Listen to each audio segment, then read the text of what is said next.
Hello, everyone. I am Behruz Qamari Tabrizi. I'm the director of the Sharmin Bijan Mossavar-Rahmani Center for Iran and Persian Gulf Studies here at Princeton University. Today is our last Wednesday webinar of the semester, and thanks to Milad Odabaei, who organized the last two meetings, we are ending on a very, very high note, on a very interesting topic, and hopefully with a good substantive conversation on that topic. But before I start the meeting, let me thank again our events coordinator, Becky Parnian, and our IT guru, Pete Nowak, who worked really hard during this past year and the year before, making sure that our events go on time with no problems, no glitches, and hopefully we will graduate again to in-person meetings, and many of you can come here in person and have that conversation under the same roof for a change after more than 2 years. Also, a board of logistics, the meetings today is going to be 1 hour, and after the presentations and the initial conversation, we will open the floor for your questions. You can submit your questions through the Q&A button on the right side of the on the bottom right side of your screen. You can submit your questions, and I would read and pose your questions to our guests. Today's topic, conversation, is about Iran as a space of world thought. In their introduction to manifestos of world thought, Jason Mohaghegh and Lucien Stone write, and I quote, world thought must be understood as an immense distancing from all prior concepts of the world, an outsider calculus of betrayal and defection leading us to tread elsewhere in search of new visionary occasions. End of quote. To unpack these assertions, Milad Odabaei has invited two guests for today's event. But before introducing our guests, let me say a few words about Milad himself. Milad Odabaei is a postdoctoral fellow at the Sharmin Bijan Mossavar-Rahmani Center for Iran and Persian Gulf Studies, and his work is centered on modern Iran.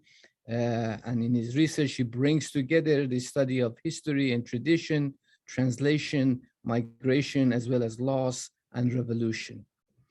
Milad's current book project is a critical and anthropological reflection on proliferation of practices of reading and translation of continental philosophy and social theory in Iran after the 1979 revolution.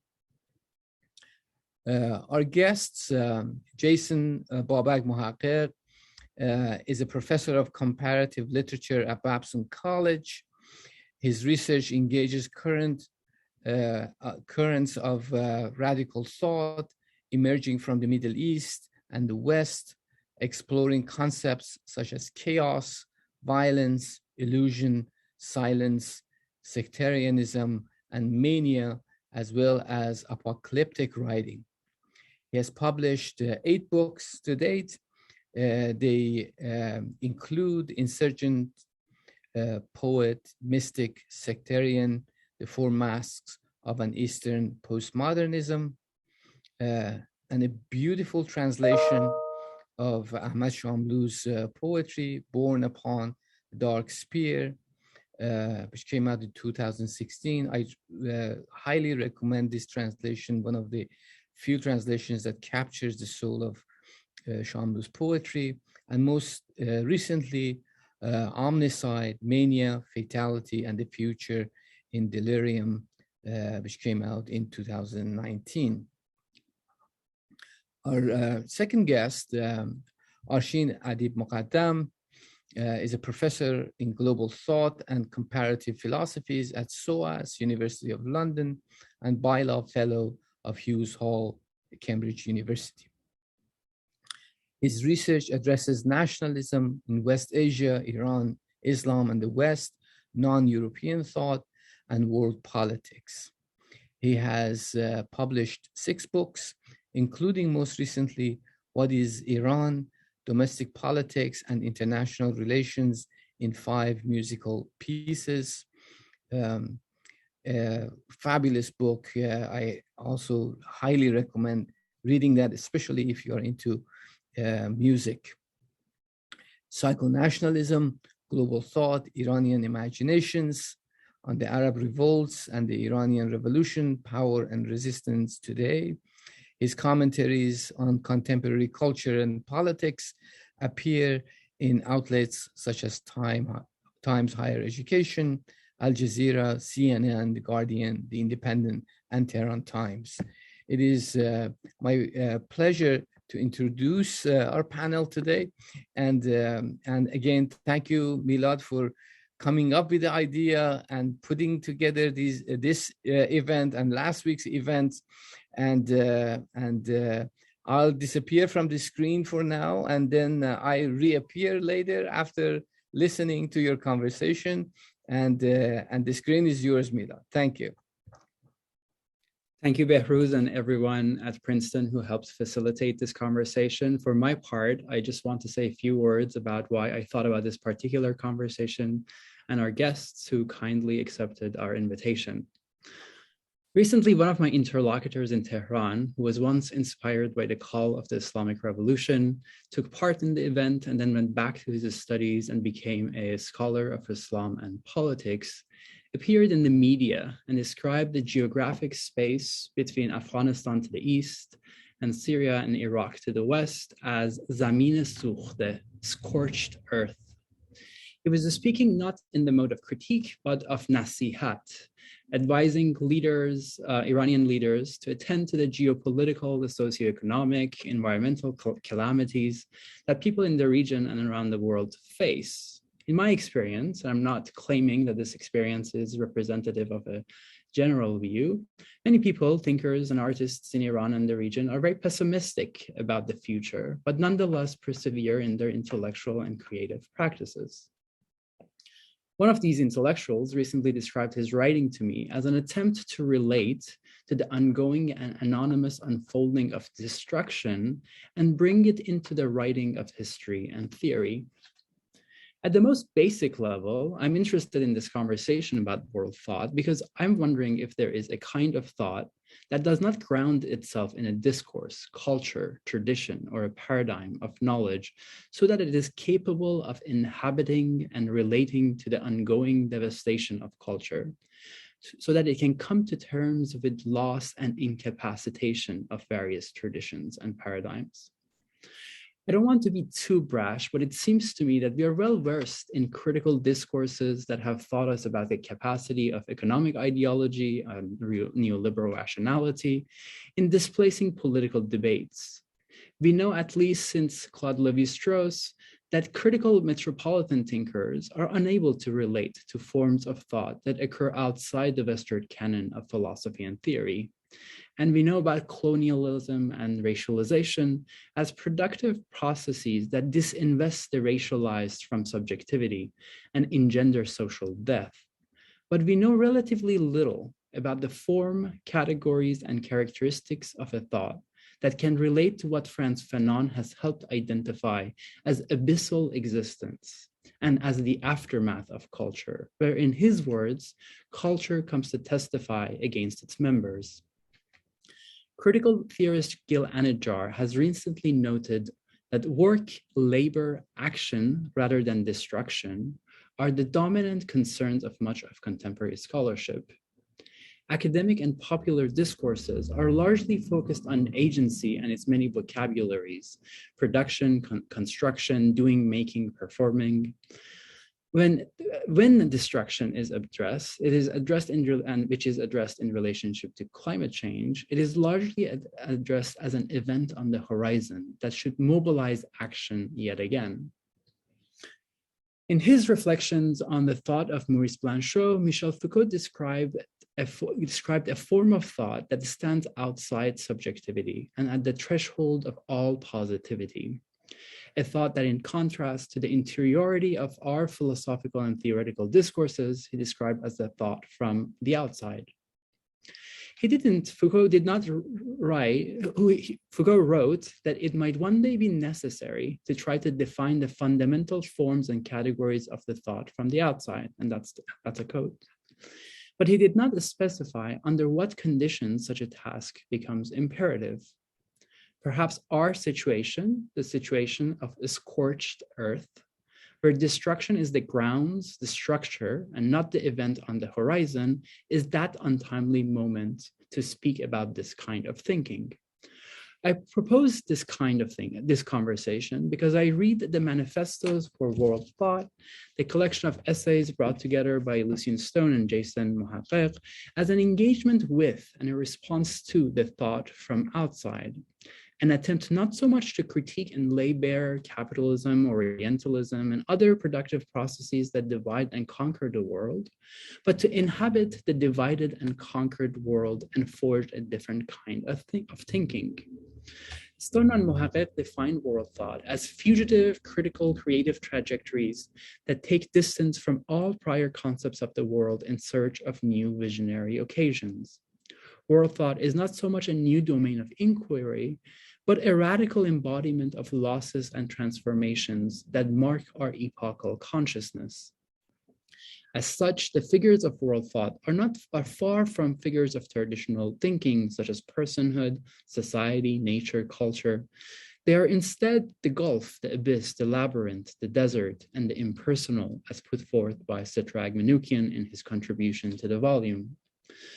Stone and Mohaghegh describe the essays gathered in the volume as shipwreck writing, as inquiries into the kind of thought, quote, a kind of thought that thrives amid the many layers of wreckage, the splintered beams and floorboards of something once run aground upon unforgiving shores, and yet somehow now coasting again, end quote. Shipwreck writing is a divergence and a challenge to academic culture, to an academic culture that valorizes realism, and in so doing pushes outside the frame the radical unreality of contemporary experiences of destruction and atrocity.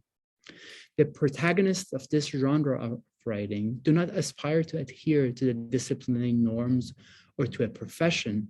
Instead, they aim to take part in the boundlessness of imagination, freed from restraint of realism and empiricism, and discover new possibilities. It is in this sense that world thought is profoundly speculative, experimental, and creative. Unfortunately, Lucien Stone could not be here today, but I'm extremely pleased and excited and humbled to be in conversation with Jason and his collaborator, Dr. Arshin Adib-Moghaddam. In addition to being an editor of the manifestos, Jason is the author of one of the central essays in this volume that describes world thought as a return to immensity. Later in our conversation, I hope to ask him about his engagement with modern and contemporary Persian poetry, Persian and Arab poetry, and writing that lead him to world thought, and particularly to the colossal as a feature of it. Arshin's contribution to the manifestos is a meditation on global thought that rejects narrow ideas of reason and religion to show critique to be central to an expansively conceived Islamic tradition. His essay also reflects on radical communicability and translatability of the arts, and therefore the centrality of the arts to global thinking. I know this essay is part of a much larger body of work that includes meditations on critical Iranian studies. And I hope that at some point in conversation today, he will tell us something about the relationship between global thought, world thought, and critical Iranian studies. So without further delay, I will stop speaking and pass the screen to Jason and Arshin for their remarks and conversation. And I invite everyone to start typing their comments and questions in the chat in the Q&A box, and we will get to them towards the end. Thank you. Thank you so much, man. Arshin, would you like to go first then? I'll just share some impressions that I hope will take an intriguing turn today. Thank you, Milad. Thank you to Behruz and to everyone at Princeton for allowing this occasion to occur. Hopefully, Arshin and I, we've been co-conspirators for a long time. It's great. We've had so many covert conversations that it's nice to now surface from the undergrounds and share some of our more rogue thoughts with all of you. And hopefully we'll spin a few heads with some of the examples we'll bring up today. But just to start off, that very eloquent, critical exposition that you made to confirm that this is a dilemma that we've been facing. I think that in modernity, the question of world thought has been plagued by a false dialectic. So on the one side, there's the quest for some universal humanism, which we saw culminate in the last century's most catastrophic ideologies: colonialism, communism, fascism, capitalism, each launching campaigns in the name of a global humanist utopia, and each one of them exhibiting genocidal tendencies of the most vile proportions. On the other side, there's the reductive withdrawal into paradigms of cultural locality.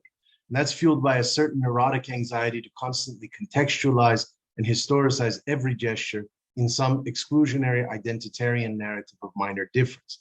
But both of these failed projects, the global and the local, the totalizing archetype and the nativist allegory, I think they elide a far more intriguing and complex methodology of encounter, which you started to outline for us.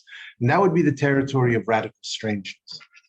Those labyrinths and forests of thought where no one belongs, where everyone becomes lost causes to obscurity, where everyone becomes the foreigner, the wanderer, the storyteller, and thus where creative works float like messages in a bottle that are meant for all and none. So if we take the far-reaching continuum of Iranian literature itself as an example, the first myths of the ancients were clearly neither universalist nor geoculturally insular, but rather full of bizarre cosmologies, fire deities, demons of the darkness, esoteric rituals, books of the dead, and eternalizing concepts of time. These were already gestures of immense abstraction. They were macabre, spellbinding things. So, and if we take the first great poetic movements of classical Iran, so you flash forward 1,000 years, they strayed either towards spectacles of paranormal heroes and superhuman villains, albino sorcerers and their gigantic magical birds, or towards the poetics of romantic drunkenness and sensual delirium found in the wine taverns, or in enigmatic mystical verses that whispered of madness, bewilderment, ecstasy, and annihilation. Flashing forward to the 20th century modernism and the Iranian avant-garde, we should recall that its first novelist and true short story writer, the eerie genius Sadegh Hedayat, he didn't tear his disturbing wound into the chest of world thought with a tale consisting of national traditions or universal truths, but rather with an untimely, deranged book called The Blind Owl, an opium dream rant where some nameless narrator sits stranded in the middle of nowhere, talking in solitude with his own shadow, only then to be visited by a series of omens and hallucinations. And the first new wave poet, his contemporary Nima Yushij, himself spoke with full moons and wove cryptic descriptions of northern stone chasms and clouds on the verge of apocalyptic storms. So what this tells us is that the two reigning ends of this duality of what so-called world thought has meant in Western ideologies and academic circles, wherein either we want to inflate singular experiences toward all-encompassing structures, or we want to isolate ourselves in increasingly constrictive enclaves of specificity and over-deterministic explanation. Both of these miss the key lesson of our most iconic ancient, medieval, and modern vanguards. What those forerunners' works teach us is a third aimless path, whereby we can confront and elegantly coalesce in the face of a creative act that turns us all into strangers. To meet in a hotel lobby in the abyss where we disguise ourselves as eavesdroppers, outsiders, or trespassers. Like Milad nicely said, rogue space, fugitive space, those zones where identity is abandoned for the sake of enchantment, wonder, trance, rapture, terror, or pure mystification. And this approach has its own gravitational pull, like the unique attraction of the carnival or the masquerade, where one is enlivened by the chance to behold objects of fascination. We can stare through these outer looking glasses where we become something beyond the existing world, playing new games or breathing fresh air, as the unparalleled poet Ahmed Shamlou named his first work. Havai taze, fresh air. Rather than the stale atmospheres of the absolute or of the territorial, we can consider a typology of world thought that exists in a vast prismatic domain of unforeseen desires, figurations, and beings. So just to share my screen quickly with you, I wanted to share a few images. So some of the things that I just mentioned theoretically are present in the first slide that arises here. But the book that occasioned this kind invitation today and occasioned Arshin and I having this conversation today was an edited collection that you mentioned of manifestos for world thought. And in our introduction there, which was divided into those four conceptual chambers titled Distance, Shipwreck, Unreality, and Boundlessness, we precisely issued a challenge to our authors, like Arshin, whereby the manifesto would summon a series of counter-futurities, not factual predictions of the future, but rather just conceivable futures at the boundary of possibility and impossibility. And this experiment, with eventuality and indeterminacy is particularly crucial in regions like Iran and the Middle East, which are often balancing on the fine edge of upheaval, totalitarianism, war, displacement, and even potential disappearance. In the wake of an exceptional vulnerability, then, the manifesto serves as nothing less than a last breath or last chance genre to contemplate a world which might crystallize or just as easily might fade into thin air.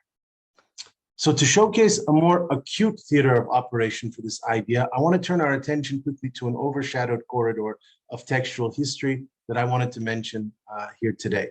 And it hit its summit from the 12th to 14th centuries in Iran, that of what was called Ajaib literature. So in effect, these were bestiaries and compendia of strange creatures or phenomena based on rumors, fables, folklore, alchemical fantasies, and superstition. And the best part is that they were composed by some of the most renowned astronomers, mathematicians, philosophers, and historians of the time, so-called sages and scholars, each of whom indulged in this deviant, speculative subgenre of curiosities. You can see two such examples displayed here: Zakaria al-Ghazvini's Marvels of Things Created and Miraculous Aspects of Things Existing, and on the other side, Abdul Hassan al-Isfahani's Book of Wonders, with their calligraphic excerpts and freakish illustrated diagrams. So these authors contrived visions of beings with fangs, horns, ghostly appearances, distorted physiologies, and sacred or malicious powers. Their Ajaib volumes were overflowing with entries of exotic captivation and were often known to be read in midnight gatherings as a kind of ritual portal into the faraway, otherworldly, or subterranean realms of the mind. And I raised this specter of Ajaib literatures only to spotlight some examples of how their convulsions continue to return in cyclical fashion in present day and beyond. So rather than the blandly repetitive social realist literature and cinema that the West fetishistically and voyeuristically extracts from Iran and from most non-Western cultures, let's steal a glance at two other recent filmic works that carry forward the untimely legacy of the Ajaib in our own era. On the left, you'll see images of an original serial, a series called Anha, or Them, which was, I believe, 12 distinct episodes, each of which explored a different dimension of the Iranian occult: prayer writing, incantations, trances, mirror worlds, possession, necromancy, sound curses, buried treasures, and demonology. Then on the right, you can observe posters from a 2020 Azeri Iranian film titled Pust, or Skin, which revolves around a lion costume ceremony that leads into a world of charms, talismans, and secret weddings of the jinn. And one should ask why this thematic obsession with the hidden and the sinister are being resurrected and proliferated in Iran today. This motion toward perplexity is, for me, as important a question, if not more, as of all the discourses oriented toward the obvious questions of the economic, political, and the sociological. For me, it's even, like I said, a more pressing key to unlocking those very riddles and beyond. So lastly then, I would just pay slight tribute to a website and Instagram page that I ran across randomly in the past few months, run by a series of young Iranian visual artists and an author named Mehrnoush Khalili, titled 1001 Mythical Creatures. And it's essentially a new virtual version of the Ajaib all over again, with its vast alignment of Iranian-based phantoms, sea monsters, hybrid bodies, mountain spirits, giants, pantheistic deities, and forces of blessing or oblivion. What this leads us back to is the prospect for another, more adventurous definition of world thought, one found only in the borderlands where consciousness is enveloped in a certain mist or fog. For again, What do such extraordinary figures of legend or nightmare, like you see here, have to do with world thought? Well, they represent an alternative criterion of openness and fatal risk. Their euphoric or grave temptations assemble the anyone or the no one who might dare to follow. They conjure a gateway on the other side of the real and the known, and thus forge an alliance between thought and the domain of the purely enigmatic, or between thought and the world, just not this world, the other world, the forgotten world, or the next world to come. Thank you.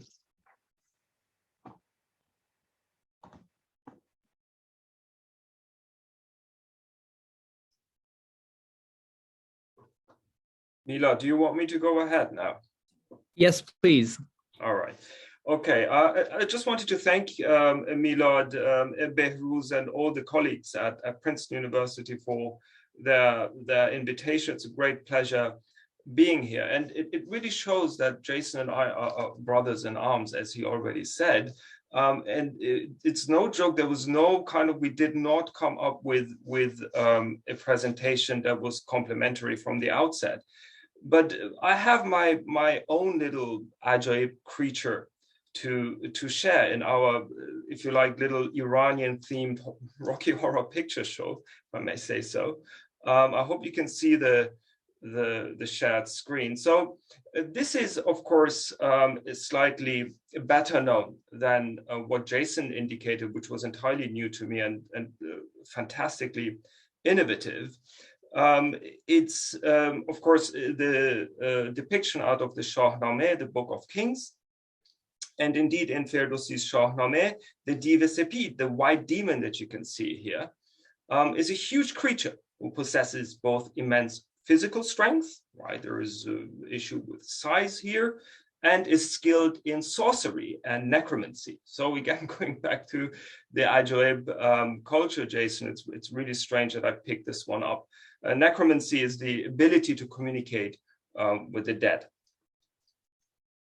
It is, of course, the hero of the Shahnameh, Rostam, who undertakes his 7 labors to free the king, his sovereign. And I will get to that point of sovereignty and freeing the king in a second, which will connect then hopefully with the specter of world thought. Rostam slays the Div-e-Sepid, the white demon, as we can see here in the various depictions, and uses his heart and blood to cure the blindness of the king. So the Shahnameh itself, of course, is an immensely cosmopolitan artifact, right? Even the genealogy of the main figures is certainly not local, certainly pan-Asian. Some of the battles are, again, not local. You know, they happen in Cordoba, in southern Spain, and elsewhere. The point being that as an object, the Shahnameh is certainly exemplifies how world thought emanates from a local space and then speaks to various issues that are global and universal, and also sentiments like heroism and in many ways other paradigms are very much related. But you have it with other objects that are nestled in Iran and that radiate into that worldly sphere. Of course, the Gate of All Nations in Persepolis, the Cyrus cylinder, the first kind of depiction of universal rights. Isfahan's Jahan Square, right? The whole idea that Isfahan Nime Jahan, if you haven't seen Isfahan, you have not seen half of the world, speaks again to that worldly sentiment. Concepts that Jason already indicated, the Insan Kamel and Ibn Arabi, which was central to this whole Persian Muslim genre of philosophy. Farabi himself, the second teacher, resuscitated Aristotle and Plato and made it available for global philosophy. The happy city that both him and Ibn Sina depicted as a human-centered place that was all about morality and ethics. And then, of course, on top of it all, the Bani Adam of Sa'di, right? Humankind, the Golestan, the utopia, the beauty of a life-affirming paradise that is so typical. I'm bringing it back to the battle between Rostam and the Div-e-Sepid and the specter of sovereignty. Even the objects that I indicated are enmeshed with this issue of sovereignty. And in my work, in my research, I always try to find out why it is then that in modernity, with all that wonderful heritage, with all these various kind of objects and paradigms and theories and philosophies that are truly radiating into the world and have the world as their reference. What happened then that, that horizontal dialogue did not translate into a vertical downwards form of governance that was worldly in that sense? And I believe this enmeshment of some of these issues with the sovereign and sovereignty, and then, if you like, with power, is part of the problem. And modernity, in particular, the nation state, somehow compounded that. So whereas you have world thought, and I think there are a few countries really in the world where it's so obvious that there has been this constant dialogue culturally and philosophically with the world, even in the hardcore policies of modernity, right? The whole concept of Tamadun Buzurg of the Shah was, of course, a communication with the world. Even the oppressor dialectic that Khomeini brought about was in many ways a global dialectic that was not merely local. So surely in Iranian history, philosophy, world thought, poetry, we find the world as a referential object, and Iran is a radiating space for world thought in that sense. But what happened, I believe, along the way in history was this, this vertical line downwards into forms of governance that were centered around the sovereign, and by that, by definition, local rather than global and worldly. And I believe it is that dilemma that is quite interesting, that tension that is quite interesting to explore.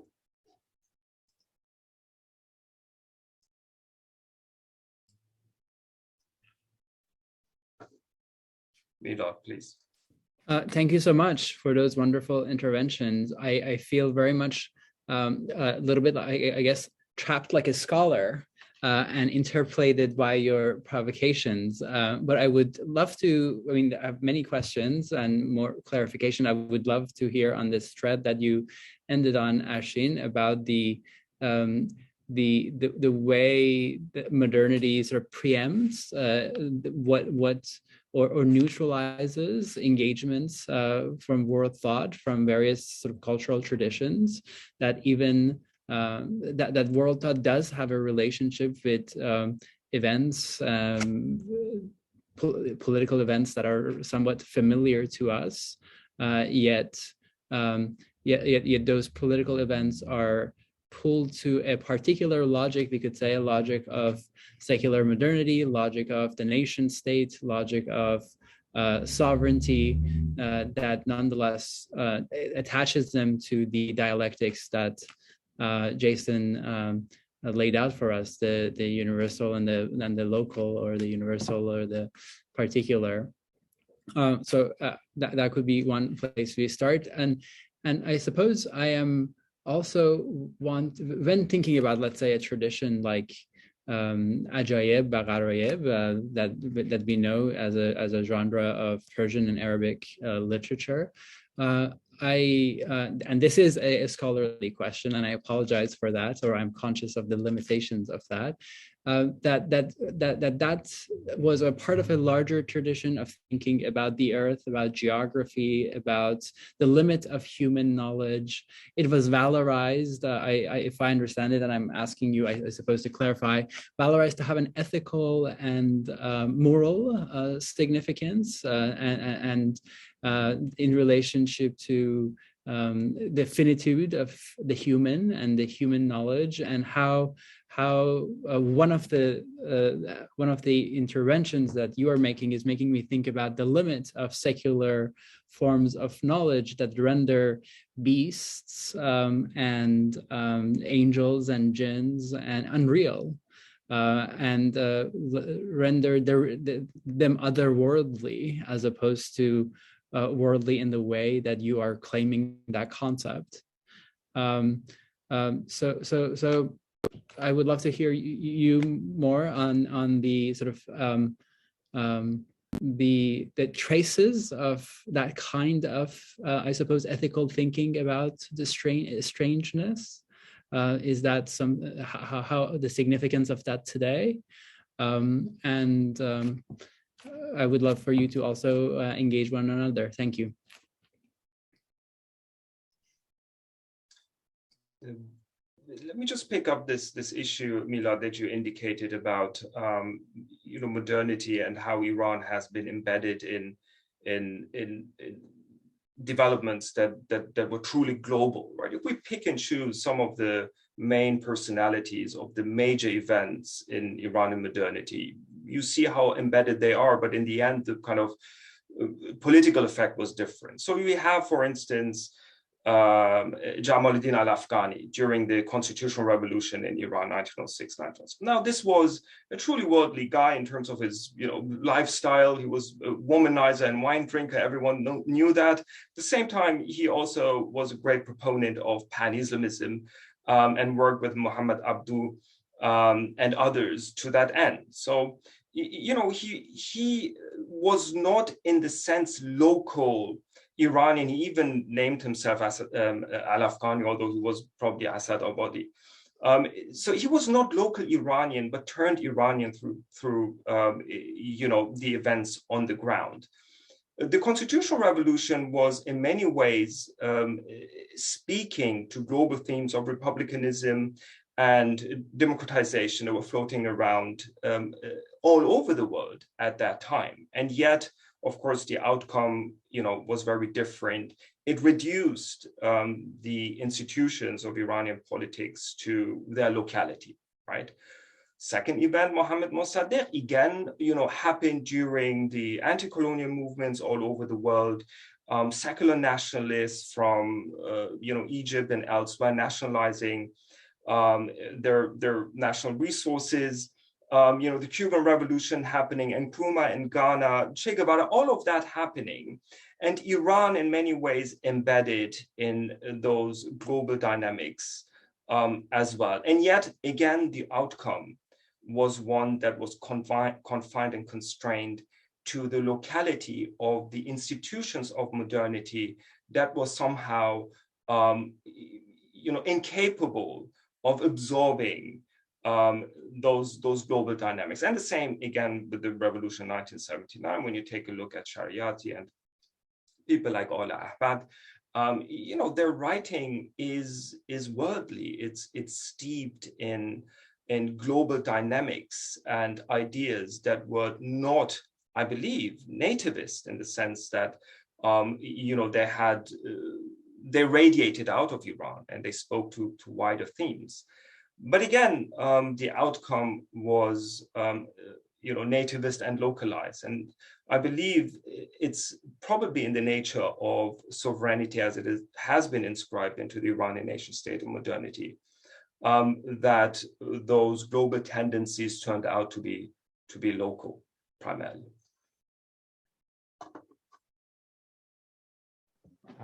Milad, to answer the other side of the equation that you posited, which is what is the ethical orientation? That's very charged and obviously a minefield of a conceptualization, but let's go there for a second. I'll start with this, the question of when do experimental vanguard movements tend to, in literature, literary and cultural imagination, tend to emerge in history? Actually, it's almost globally the case that it emerges in times of tyranny, authoritarian violence, famine, plague, war, under exceptionally grave circumstances of pressure. So, for instance, the Aztecs built structures, colossal architectural structures that we only realize today through aerial sort of vehicles like planes, that they were actually built to be beheld only by gods or sort of outer limit beings who saw from an aerial vantage. They were not constructed for their own gaze. They were constructed to be seen from the sky. When did that occur? When did that gesture, that interesting design gesture occur? Right at the moment of the collapse of Aztec civilization, right? When it was cannibalizing itself, when it was degenerating into intense conflict, So in moments of extreme fragility. Just a couple of years ago, it was announced that the Saudi Arabian government has created a department for the persecution of witchcraft and sorcery. Right? Now, you wouldn't go, I'm not going where you think I'm going to go with that. I don't actually blame some paranoiac scapegoating of a government. It's because there's a dramatic rise of interest in witchcraft and sorcery in Saudi Arabia right now, and that there are increasing practitioners emerging, particularly among women. Right? Now, what's going on here? In the same way that why in the midst of all the problematics of questions of inflation and unemployment in a place like Iran, why are these Instagram sites emerging and films emerging like the one that I mentioned, and serials that are experimenting with questions of horror and of fear and all that? Well, it may be an ancient philosophical concept called the apotropaic, which is that sometimes you combat evil through experimentations with evil to a certain extent. So dark forces can only be warded off by dark forces. That's the logic of the evil eye itself, right? That's the logic of Passover for the ancient Jews who placed a stain of blood across their door in order to ward off the angel of death, right? So to this day, I mean, and all sorts of talismans have this function, but this intrigues me then that it's actually an attempt to interface and engage with these persons, but from a vantage. Now, the question then is, what is the ethical orientation of these? I would say that they're neither, when I use the word evil or occult, I would say that they're actually, what's intriguing about Ajaib, I don't think that it's a moral genre. I think it's and I don't think it's an immoral genre. I think it's an amoral genre. But I think that there was an intuition or a suspicion on the part of those brilliant first interlocutors of the Ajaib that realized that there was an alternative ethics to be found in amoralism, right? In Creatures of the Forest, when in fairy tales, when Alice goes into Wonderland, is the Mad Hatter immoral or moral? Neither. Is the Cheshire Cat or the opium-smoking Persian caterpillar, a nice shout out to our heritage there in Alice in Wonderland, are they creatures of immorality or morality? Neither. They're creatures of curiosity, of apparitionality. They harbor all kinds of strange motives, mercurial tendencies, but none of which can be classified clearly in moral frameworks or immoral frameworks of sin or of pure destructive tendencies either. That's why the Cheshire Cat might help you, might also mislead you. And by the way, this is as ancient as the Egyptian gods and the first Persian gods, many of whom were tricksters. So Set from the Egyptian pantheon, you meet him in the desert, you need to find an oasis. It's a 50-50 chance he might lead you to one or he might not, depending on his whims, depending on his moods, right? Depending on what night you catch him in the desert. That kind of, again, inscrutability, bewilderment, that is at the heart of the search of Sufi poetics. By the way, when you read it in Maulana, who's, forget the sort of now cleansed version and purified, sanitized version of medieval Persian mysticism that we get today coming out of New Age kind of quarters. Go back to it and see the radical disorientation of what it means to confront the divine. You know, a lot of people don't know that Aynekari in Iran, which is shattered glass, sort of beautiful decorative work that later became co-opted by royal palaces, unfortunately, and shrines, was originally a mystical artisanal craft because it's based on a line by Sohrawardi, the great early mystic, who said, the only chance you might ever have to catch a glimpse of God out of the side of your eye is in a shattered glass mirror, right? So these are fascinating sort of things. Again, are they moral or immoral? Neither, but they may be something ethical, because what is the first rule of Alice in Wonderland that she's taught before she enters? They tell her that you're entering a chaos zone. Anything goes, all your desires are valid. You can shoot the moon and experiment with all the winds of fortune, but there's only one thing you have to remember. Always mean what you say and say what you mean. Even when you lie, even when you're pretending. Mean what you say and say what you mean, which is precisely the problematic of ideology. That's the fatal flaw of all ideologies across the world.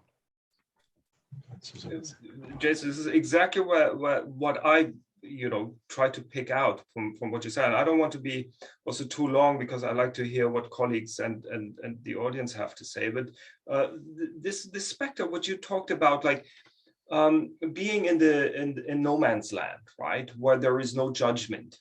I mean, even when you go to psychologists and they're trying to figure out, where anxiety comes from, it has a lot to do with, being judged, right? Forms of racism, we know, categorization, right?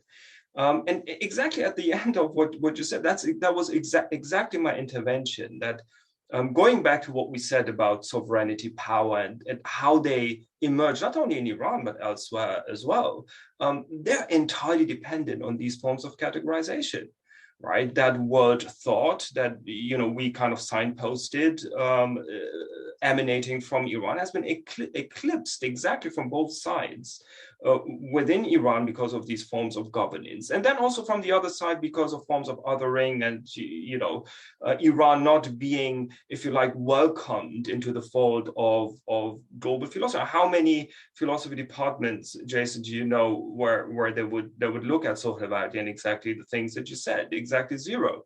The fact that we are having this event in a specialized department, however wonderful they are, indicates that world thought is compartmentalized and ghettoized in many ways as well. It goes back to, Milad, we talked a little bit about it in the email exchange, critical Iranian studies. You said, what is it about? Well, it's exactly about placing Iran in terms of research and the truth of what it is, in those global realms of knowledge, right? And what we're seeing in terms of the modes of knowledge that are being created and institutionalized is the exact opposite trend, that everything is kind of turned into a micro realm of, Iranian studies, or even further down Pahlavi studies, or, Khomeini studies, or whatever it is, right? That's exactly the reflection of, what I try to indicate by placing world thought in a horizontal realm, a spectrum wide open on both sides, and then the verticality of power and sovereignty downwards, that the specter of Iranian modernity enmeshed with Western modernity brought about. And I think if people ask themselves, going back to like the nitty-gritty affair of real world politics and society and what is happening today, why it is that the situation in the region and in Iran is as it is and has been as it is, I think the answer lies exactly in that tension between Iran as a global idea and the inability of forms of governance in modernity to absorb that globality and to cut it down into an identitarian project in either nationalist or Islamist direction, doesn't matter. So the provinciality of power is the problem. But I would really like to hear what the audience has to say. Or maybe they say, it's all rubbish and what you're saying is total nonsense. I would love to hear that. So maybe we will go to the questions.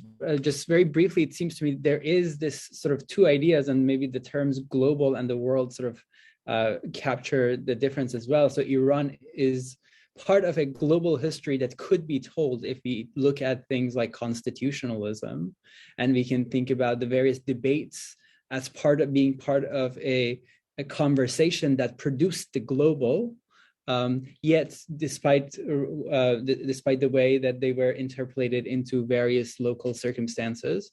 And then in Jason's intervention, it seems to me that if one has an idea, and I think this is your challenge to us, that there needs to be a frame within which difference is rendered legible, then we have lost the capacity of world thought. And so radical untranslatability of various cosmologies for that issue from specific histories, specific places, yet intervene in the space of that we call world thought.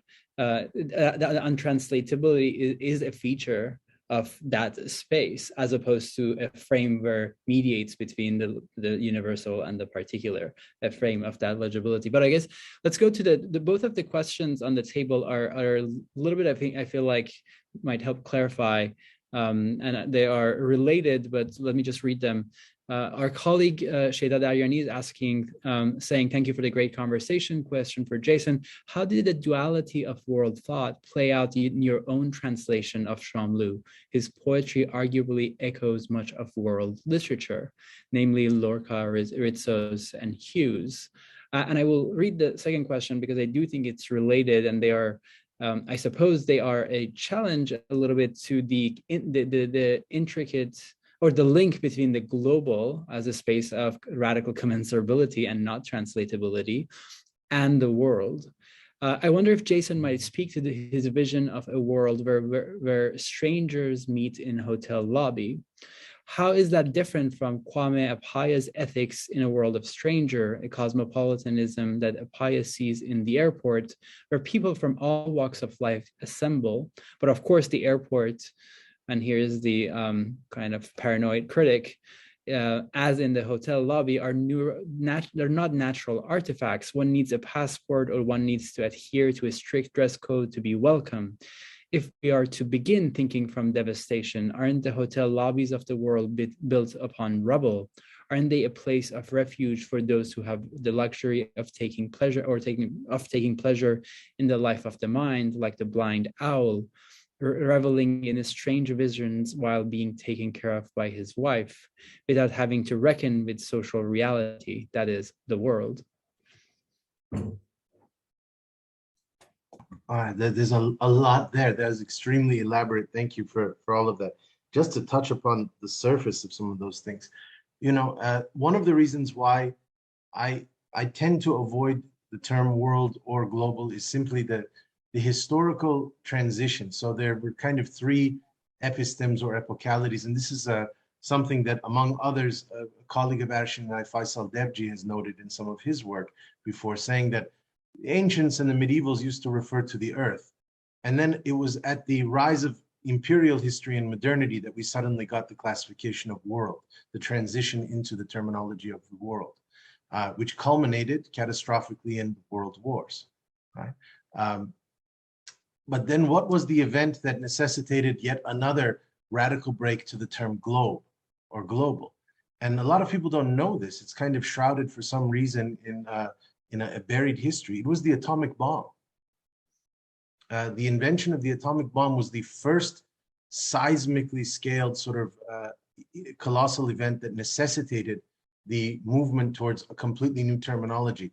Global as in the doomsday device, as in absolute annihilation or extinction. So that's why I sort of tread around those terms, and I try to use other terms like the elsewhere, but for another reason as well, which is that, I don't want to sound harsh or aristocratic by saying this, but I never consider these arcane tastes and sensitivities that we're discussing, the desire for strangers, to be universally appealing.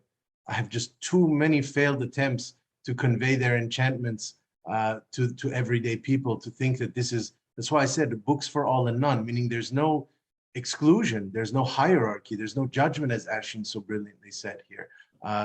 But that doesn't mean that everyone's going to stray toward these outer provinces. Hidayat killed himself in a hotel room in Paris for a reason. He was an outcast. He was a loner. He was a freak of Iranian society. He was deemed mad in his time and banned by almost every regime. Not for political reasons, but for philosophical reasons, obviously, and existential reasons. And yes, we can say Ahmad Shamlu, of course, there's a whole lionized version of him as the great national poet to some and all of that. But what I adore about that figure, whose voice is like thunder and lightning to me, and whose presence was like a black cloud descending every time he spoke, was the fact that his influences are figures like Lorca. But who's Lorca? Lorca now, yes, has mausoleums 1 hour from where I'm sitting in southern Spain. But the reality is Lorca was shot against a wall in Granada by fascist overlords and buried in a mass grave, disrespected, disgraced, and now they're trying to play a cover-up game of historical revisionism by elevating him to the level of a canonical genius. Same as Hafez. For those who don't know, Hafez died in poverty, died with debts, died unread for the most part, begging for some money to go to the kharabat and the meikhune, right? This is not the mausoleum that now everyone makes a pilgrimage to and plays the games of fortune with his poetry, that to me is almost a disgraceful insult to the abuse and to the neglect that many of these have traveled through in order to do what they've done. Furugh is another one, Shamlu is another one. How many times do you have to go to prison? Yes, you write anthems for the people. Where the hell were his people when he was down in those dungeons? No, I don't think that Shamlu's dark lullabies are for everybody. If they were, they would all have joined him down there in those places. So I do think, though, that they have the temptation or the possibility of striking in any potential space, though. Meaning there's 1 in a million who will find Shamlu. It could be in Bulgaria, it could be in Ghana, it could be in Japan. I don't think it's necessarily, and I do think, yes, of course, there's a way of reading figures like that through a historical lens, knowing, sort of, for instance, the acute backdrops of 1960s and 1970s political formations in Iran and the movements, all that. But that also precludes a different typology of reading. And it's one that I tragically find is only ever afforded to Western authors. So nobody has to ask. You can talk about Rimbaud, Arthur Rimbaud's poetics. You can talk about Jean-Paul Sartre's existentialist philosophy in his novels. And nobody says, well, what was happening in 1880s, Paris at the time in terms of the economic and political sort of governmentality of the day. But on our side, we always have to overdose with names and dates and explanation. I think we need to move away from that person. Jason, I'm cognizant of time, and I can see Behruz already appearing, meaning that we are probably running out of time. But maybe when you said those things, maybe it's, we can bring it back to human emotions of pain and suffering, which are also, of course, entirely universal and relatable. And when you mentioned, of course, the pain of being the outcast, which can be productive, entirely productive, I agree with you. Of course, that was the fate of Frankenstein's monster, going back to our diversipede, if you like, and our monstrology that we started with. And it was him being an outcast that created the pain. It was not a sinister, evil monster. It was certainly not born that way, but turned into it by society. So in the end, I believe there is also a very productive and hopeful force, even in pain. Behruz. Thank you so much. This is such an incredible conversation, and before the pandemic, with Arash Daveri and Golnar Nikpur, we were organizing a conference called Deprovincializing Iran, and our hope was to engage this conversation in a broader context and to transcend those kind of local universal arguments and find an alternative way of thinking about these issues of thought, and this is a good reminder to us at the center that we need to get back on the board and re-invite our speakers and thinkers to that deprovincializing Iran. And I think that's possibly a good sort of way of thinking about these issues and outside those binary understandings of distinctions and universalism. And this is a conversation that we definitely will continue. And there are a number of questions that I had. I wish we had more time to talk about them. I'm really curious about the question of silence. I'm really curious about the question of ghaflat.